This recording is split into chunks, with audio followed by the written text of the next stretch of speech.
So how to change or reset your Discord password if you forget it?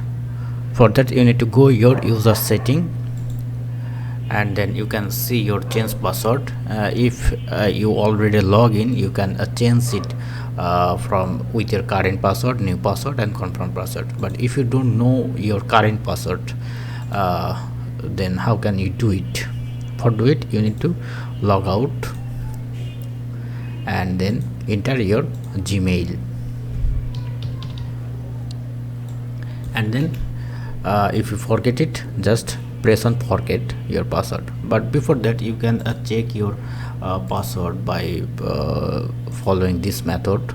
Press on this icon, autofill password, Google Password Manager, Discord, and then if this not working, then you can reset your password.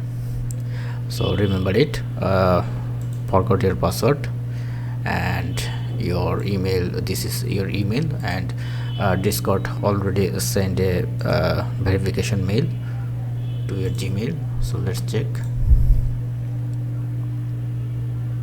So password reset, so you have to press on reset your password, and you need to type your current password here, and then press on change password and update your my password on my browser also, and it's now login. So this is how you can easily reset your password for your Discord on your laptop or PC. So hope video helpful. Please thumbs up, and if you have any question, feel free to ask in comment section below. And this process is will work or not, must tell us. Have a good day. Thank you.